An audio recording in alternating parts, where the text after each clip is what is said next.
Olá, meus queridos alunos, aqui quem está falando é o professor Rodrigo Gimenez Vila, professor de Ciências e Biologia da Rede Estadual de Ensino do Estado de Mato Grosso. E hoje eu estou aqui com uma videoaula sobre reprodução humana. A gente vai estar tratando sobre esse assunto, um assunto considerado polêmico também pelas pessoas, porque consequentemente a gente vai falar de sexo. Em outros tempos, sexo era muitas vezes um assunto proibido, em caso ninguém falava dessas coisas. Entre os meninos, as informações eram geralmente passadas pelos amigos mais velhos, em conversas escondidas, e como eles nem sempre sabiam direito do que falavam, vários assuntos ficavam sem devido esclarecimento. Com as meninas a coisa era também mais ou menos assim. A vergonha e até medo, frequentemente impediam, as manifestações de suas dúvidas e emoções. Mas os tempos mudaram, em tese pelo menos, mas ainda pode ser um pouco difícil para os pais e outros adultos falarem sobre sexo. Isso depende em parte da educação, ou informação que eles tiveram durante a sua vida. Os jovens precisam compreender essas limitações, e aqui vamos falar de maneira bem natural e sucinta, sobre o assunto, tentando esclarecer o que acontece durante a adolescência, e durante a infância, os problemas que podem vir a ser acarretados, pela falta de informação. A gente vai estar esclarecendo muitas dúvidas sobre sexo, sobre a reprodução humana no decorrer dessa videoaula. Para que serve o sexo? Essa é uma pergunta que tem muitas respostas, No caso da maioria dos seres vivos, o sexo tem a função estritamente reprodutiva, que seria a função de manter, de procriar a espécie, onde geralmente na maioria dos animais, dos seres vivos, sexo só vai ocorrer numa época propícia, onde a fêmea vai estar apta a reproduzir, a produzir os óvulos, e ser fecundado, para ser fecundado, tá? Por exemplo, os cães fazem sexo constantemente? Não, os cães só vão fazer sexo quando a fêmea está no período que nós chamamos de período de cio.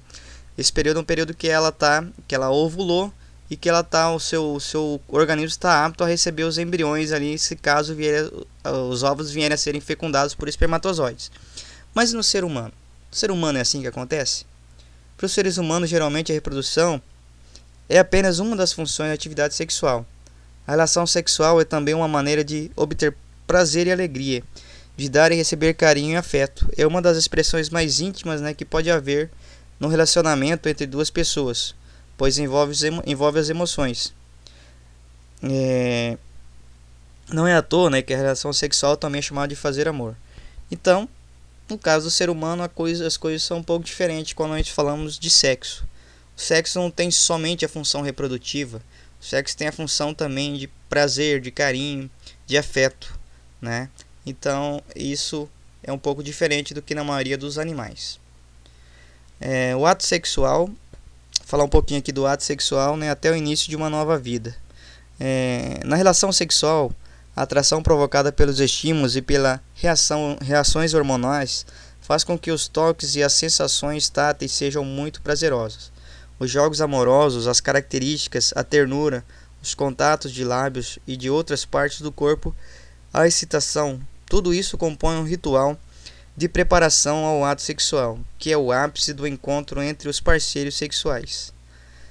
Então, no caso do ser humano, vai ter tudo, não só do ser humano, mas de todos os indivíduos, geralmente, antes de ter uma relação sexual, de ter um ato sexual, vai ter o quê? Vai ter ali uma cerimônia, praticamente, No caso de alguns animais, como aves, fazem tipo uma dança do acasalamento ali.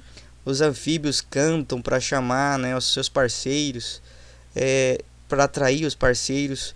Então, as aves expõem as suas penas, as suas caudas, suas asas, mostrando para tentar atrair os parceiros.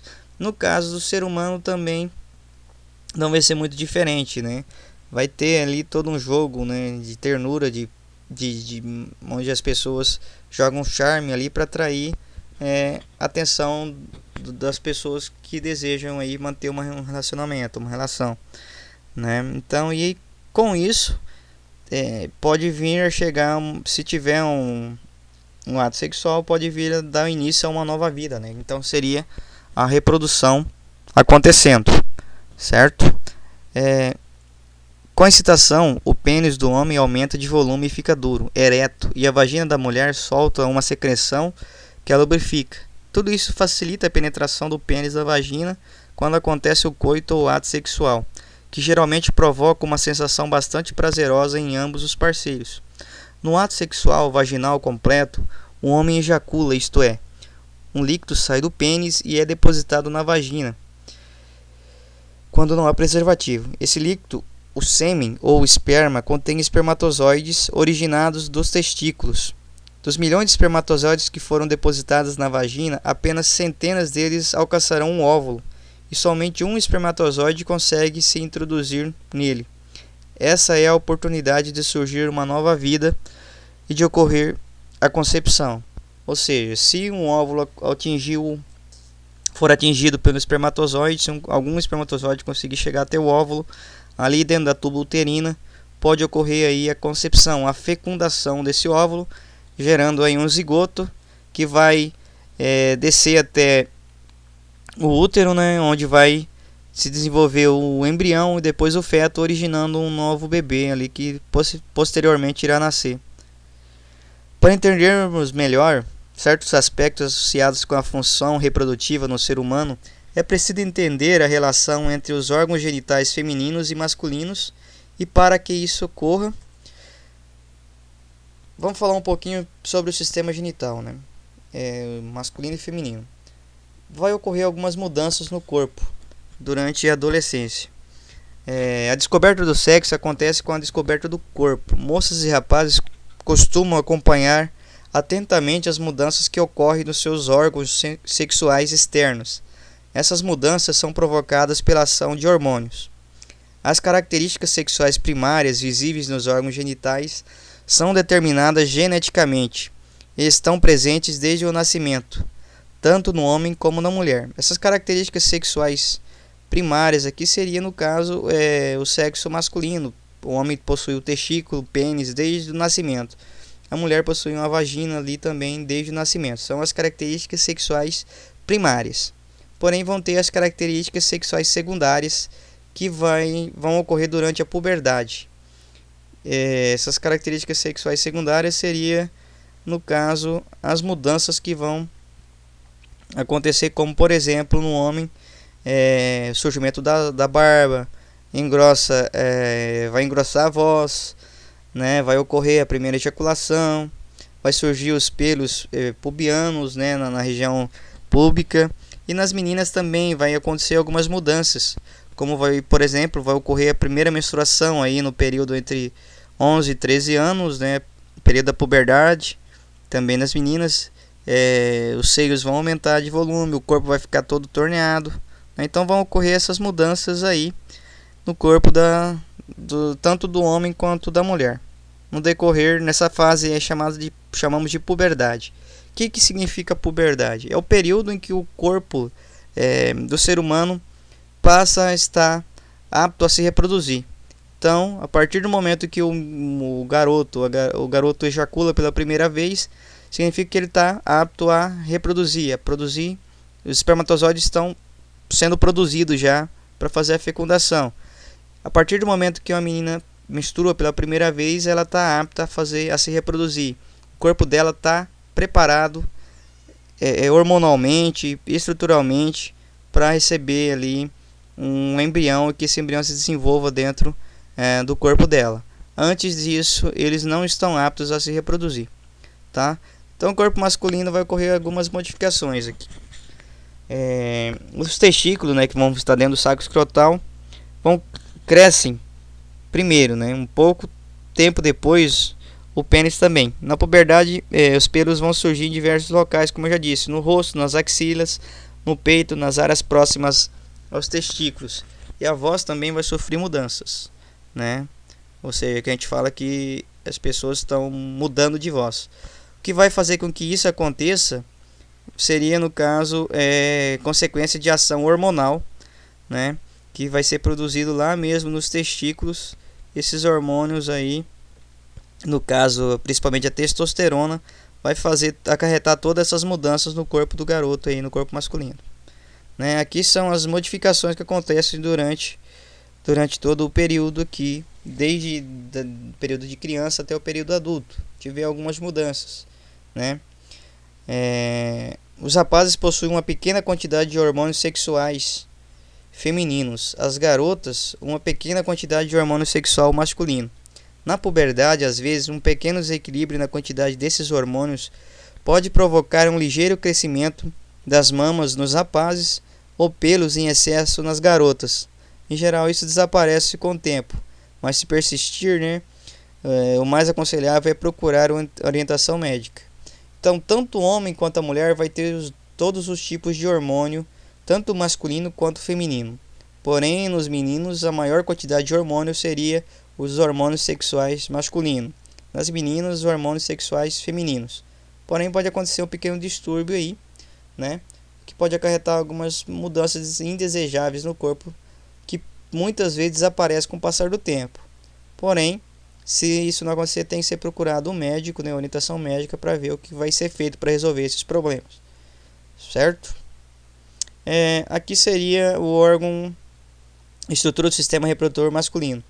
O sistema reprodutor masculino é formado basicamente pelo testículo e pelo pênis, né, e pelas glândulas que vão estar anexas a ele.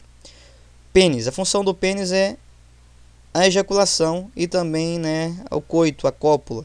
O pênis é um órgão de forma cilíndrica, constituído principalmente por tecido erétil, ou seja, que tem a capacidade de se erguer. Com a excitação sexual, esse tecido é banhado e preenchido por maior quantidade de sangue, o que torna o pênis ereto e rígido. Nós falamos também que torna ele túrgido, né? Na ponta do pênis há a glande ou a cabeça, que pode estar coberta pelo prepúcio. O prepúcio seria a pele, né, que envolve a glande, que é a cabeça do pênis. Na glande há um orifício da uretra, canal que no corpo do masculino se comunica tanto com o sistema urinário como com o sistema reprodutor. O tamanho do pênis varia entre os homens e não tem relação biológica com a fertilidade e nem com a potência sexual. Então o tamanho do pênis vai variar de homem para homem. Tem alguns que têm um pênis um pouco maior, um pouco menor, mas essa variação do tamanho dele aí não vai impedir que ocorra reprodução, tá? Quando o homem é estimulado, como ocorre numa relação sexual, culmina com o esperma sendo lançado para fora do corpo masculino sob forma de jatos. Esse fenômeno é chamado de ejaculação. O esperma ejaculado através da uretra, por onde a urina também é eliminada, tá? Então ele vai ser lançado pelo canal chamado de uretra aqui, por onde a urina sai, tá? Esse fenômeno é chamado de ejaculação. Durante uma ejaculação são expelidos de 2 a 4 milímetros, né, de esperma. Cada milímetro tem aproximadamente 100 milhões de espermatozoides. Então veja só, numa relação sexual aí que seu pai e sua mãe tiveram, seu pai ejaculou em média aí, vamos colocar aí 400 milhões de espermatozoides, tá? E dentre esses 400 milhões, apenas um espermatozoide conseguiu fecundar um óvulo que deu origem a vocês. Então vocês são já vencedores, né, desde o momento da concepção de vocês, tá? 1 em 400 milhões, vocês foram os sortudos que conseguiram aí vir ao mundo. Vamos ver aqui certinho agora toda a estrutura do sistema reprodutor masculino. O primeiro é o saco escrotal, a gente vai ver o saco escrotal aqui, ou saco, né, que serve para guardar o testículo. Então o testículo, que é a glândula sexual masculina, que produz espermatozoide e também produz os hormônios sexuais, fica dentro desse saco escrotal. A função do saco escrotal seria de proteger o testículo e também de manter a temperatura do testículo adequada. O testículo é a parte do corpo masculino mais quente, tá? Que vai ter uma variação aí a mais de 2 graus Celsius de temperatura. Então, se o meu corpo tiver aí 36 graus, o meu testículo vai estar com 38 graus, tá? Então, num dia de calor, o que acontece? Vai aumentar muito a temperatura. O testículo tem que resolver, o saco escrotal vai ter que resolver esse problema fazendo uma coisa, ele vai esticar, ele vai aumentar a sua área, né, descendo, fazendo com que aumente a área de contato com o ar, perdendo aí mais calor. Num dia de frio, ele vai fazer o inverso. O saco escrotal vai ser puxado para cima, para fazer o que? Para colocar o testículo próximo do corpo, para aumentar assim a temperatura, tá? É aqui no testículo onde vai ser produzido os espermatozoides, tá? Dentro dos tubos seminíferos. Eles vão passar depois para o epidídimo, passar onde vão se amadurecer. Depois de amadurecidos, eles podem ser ejaculados. Quando forem ejaculados, vão passar por esse canal, porque são dois canais que vão partir um de cada testículo, chamado de ducto deferente. Do ducto deferente vai passar pela vesícula seminal, pela próstata e pelas glândulas bulbouretrais, tá? Onde nessas três glândulas aqui vão estar produzindo os líquidos que vão estar se unindo ao espermatozoide para formar o sêmen. O sêmen vai ser ejaculado, né, para fora aqui pelo canal da uretra. Cada um desses líquidos vai ter uma função. Um vai tirar a acidez da uretra e da vagina, um vai lubrificar o pênis para facilitar a introdução, e o outro líquido vai estar fazendo alimentação, né, nutrindo os espermatozoides para eles não morrerem durante o percurso, para tentar encontrar o óvulo lá na tuba uterina, certo? Então aqui, esse aqui é um testículo cortado ao meio. Eles são produzidos nos septos, né, nos túbulos seminíferos, que são um monte de linhas, de canaizinhos bem fininhos enrolados. Depois eles vão vir para cá, onde vão se amadurecer. E depois, quando for ter ejaculação, vai vir para o canal ou ducto deferente. Beleza? Alguma dúvida? Então, os testículos são glândulas sexuais masculinas. São formados por tubos finíssimos e enovelados, chamados de tubos seminíferos.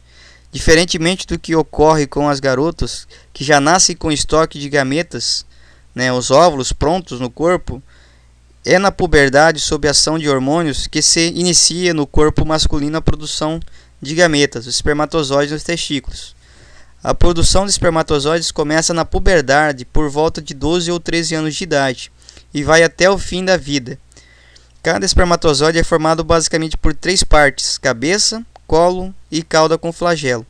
Os testículos produzem também hormônios sexual masculino, chamado de testosterona. O hormônio testosterona estimula o aparecimento das características sexuais secundárias masculinas, como pelos no rosto e no resto do corpo, modificação na voz, etc. Epidídimo.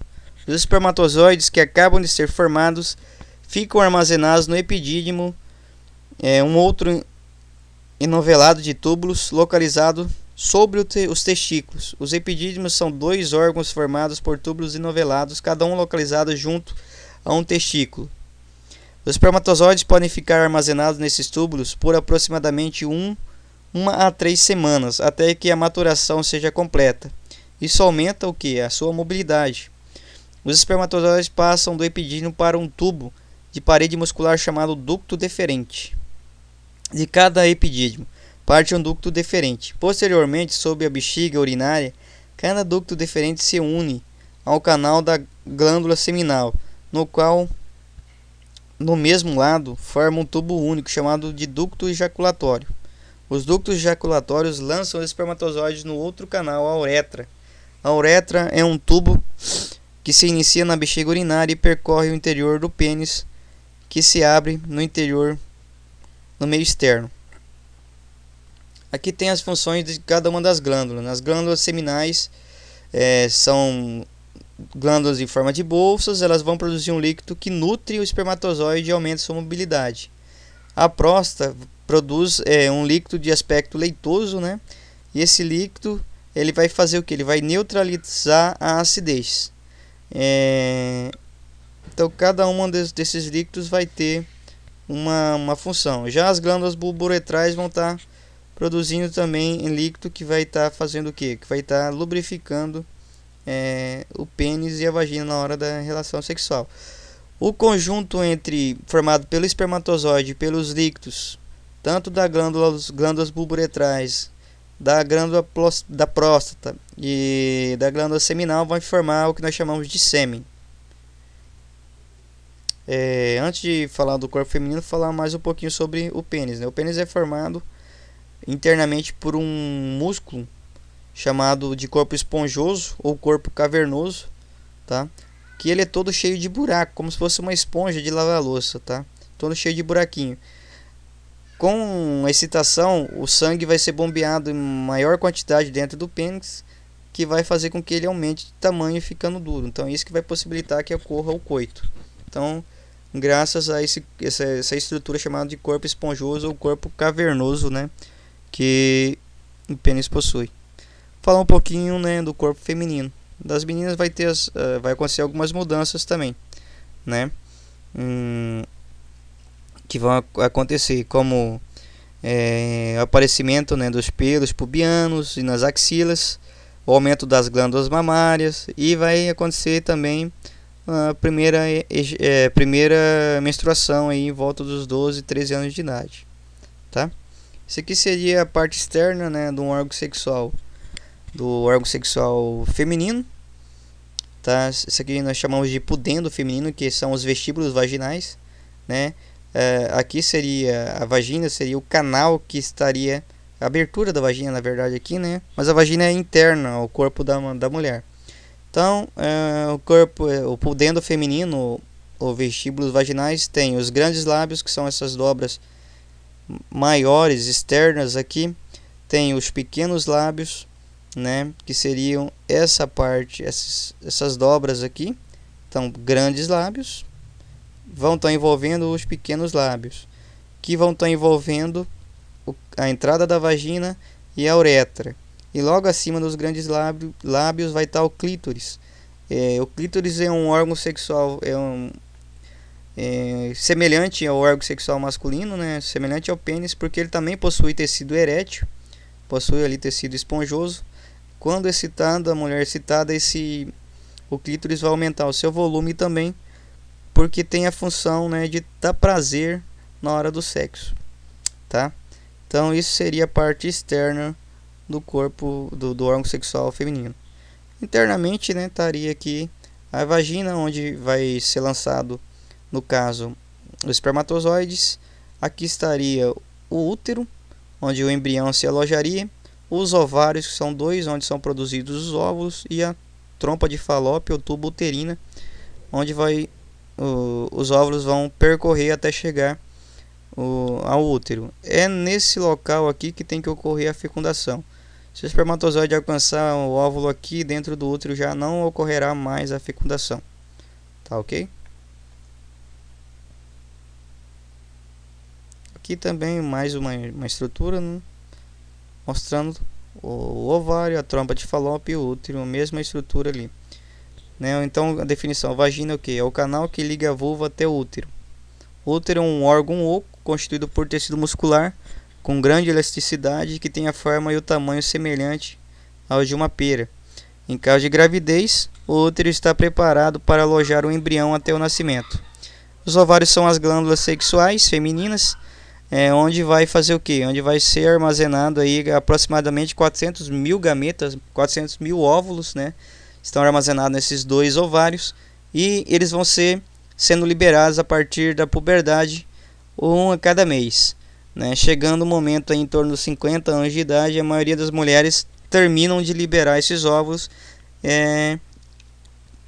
e vão ter alguns problemas aí. As células sexuais são chamadas de óvulos. Elas contêm metade do material genético necessário para o desenvolvimento de um bebê. Os óvulos que existem nos ovários das meninas são imaturos. Os hormônios sexuais são responsáveis pelo amadurecimento e pela liberação desses óvulos. As tubas uterinas são dois tubos delgados, né, que ligam os ovários ao útero. Revestindo esses tubos, internamente existem células com cílios que favorecem o deslocamento do óvulo até a cavidade uterina. Então, quando a mulher chega em 50 anos de idade e não tem mais óvulos para serem ovulados, a mulher entra no período que chamamos de menopausa, tá? Quando não tem mais óvulos. E geralmente acarreta também, quando acabam os óvulos, os ovários vão parar de produzir, né, a quantidade suficiente de hormônios necessário para o funcionamento perfeito do corpo da mulher. Então a mulher vai ter que fazer um acompanhamento médico aí no ginecologista, no endocrinologista, né, para estar suprindo através de remédios, né, esses hormônios que vão estar faltando no corpo da mulher. Os seios da mulher, né, quando também vão se desenvolver na puberdade, a partir do momento aí dos 12 ou 13 anos de idade.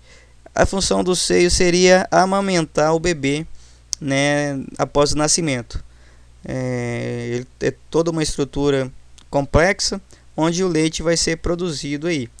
Os garotos também possuem seios, mas eles não se desenvolvem chegando a ficar assim, tá? Porém, possuímos também glândulas mamárias, né? Só que não se desenvolvem formando os seios, que nem está aqui, tá? Então não produzimos leite. Como é que ocorre a ovulação? A ovulação ocorre aqui. Uma vez por mês um óvulo é liberado, tá? Quando liberado, se os espermatozoides chegarem aqui, vai ocorrer o que? Um dos espermatozoides fecunda, né, formando o zigoto. Vai ocorrer a fertilização ou a fecundação, formando o zigoto. Esse zigoto vai começar as divisões celulares, né, já formando o embrião ainda dentro da tuba uterina, e depois ele vai chegar a se fixar, né, na parede do útero. Esse processo de fixação do embrião é chamado de nidação ou implantação. A parede do útero, a parede interna do útero, é chamado de endométrio. Então é no endométrio, né, a parede muscular do útero, a parede interna do útero, onde o embrião é fixado, certo? E vai se desenvolver aí depois no feto até o nascimento do bebê. Beleza? Aqui é a representação da fecundação. Os espermatozoides vieram, fecundaram, formando o zigoto, que depois vai dar origem aí